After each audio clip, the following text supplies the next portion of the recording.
Hi, my name is Emily Compton, and this is my student today, Lucy.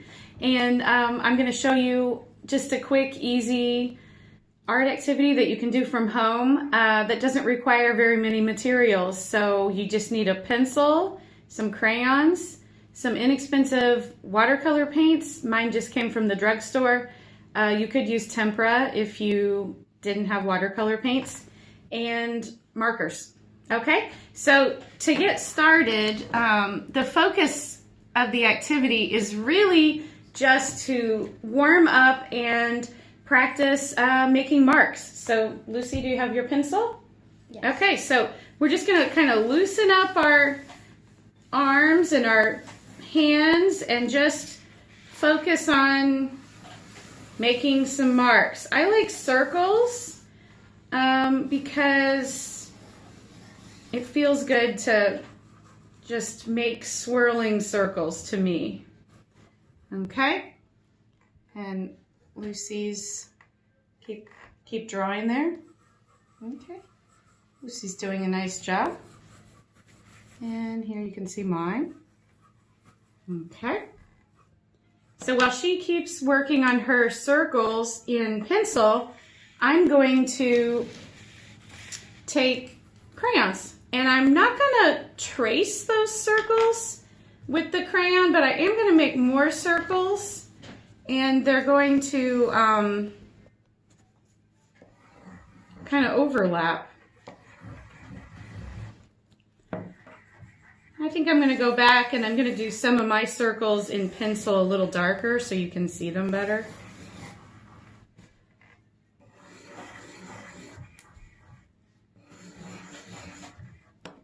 And you want to use different colors of crayons.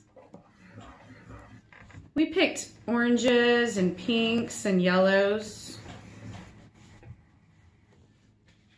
It's finally sunny today, so kind of thinking about the sun shining in the window. So you do want to leave some white of your paper showing. You don't want to color the whole thing in like a coloring page, if you can. Okay, so I think you kind of get what we mean there. Now the next step is you want to take your brush and your cup of water, and you want to pick colors that contrast with this. So since we've picked all oranges and pinks, I'm going to pick blues and greens. And you just want to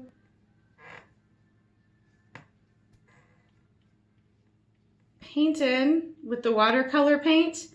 And the really cool thing that happens when you do this is that the crayon acts as a resist, which means it pushes the paint away wherever the crayon is. If anybody celebrates Easter, it's kind of like when you draw on your egg with crayon and then you color it. The coloring doesn't stick in that spot. Okay, so, and you know, use a variety of colors. I've done a lot of green, and I love green and purple together, so I'm gonna come in. And these circles that you do, you want them to be solid, Lucy, okay? So go ahead and fill those in. And the reason why you want them to be solid, we'll talk about in the next step.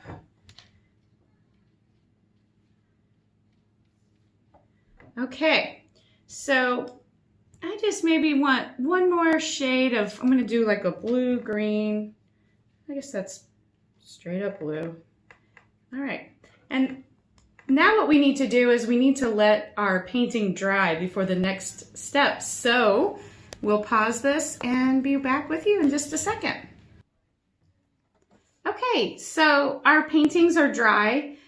This is what mine looks like so far, just to give you an idea. And we did use a pretty thick white paper. You could do this on cardboard from the recycling bin or anything you wanted to, use that you just have around the house.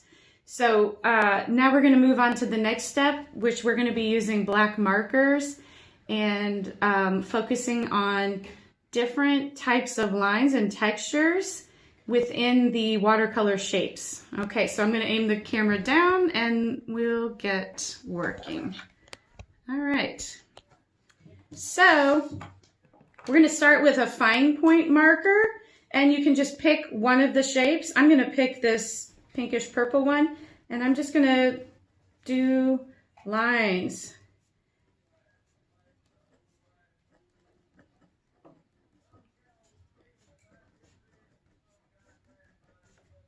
I'm not going to do my lines on top of the crayon.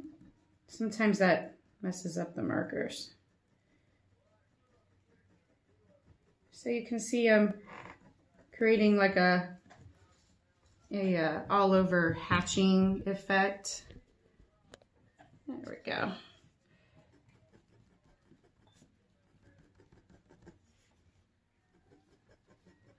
This type of drawing can be relaxing, kind of loosen up our hands, and help lead us to other ideas that we can use in art. Or it can just be fun. When you're ready to move on to the next shape, and it looks like Lucy's already ready, you can keep using that same fine point marker, or you could grab one that's thicker. I have one that's super cool, that's like a brush.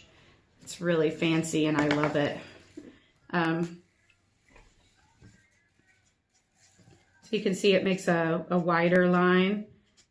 I'm going to keep just making these hatched lines. I really love drawing in this way. But because the marker is wider, it creates a different look. And I'm coming at it from a different angle as well.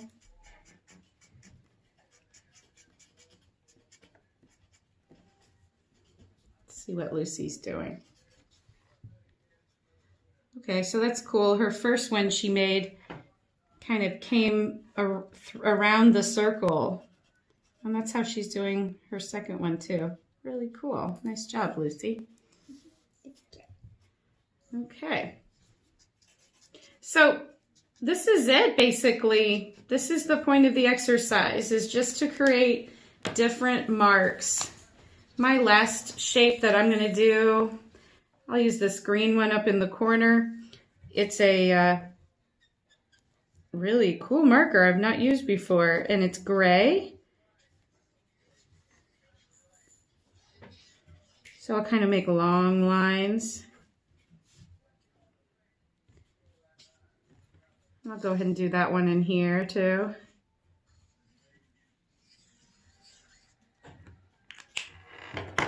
I'm going to go back to my first one for this.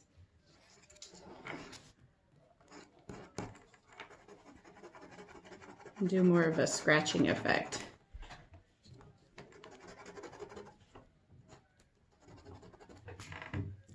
Okay. So it's not done, but it's nicely underway.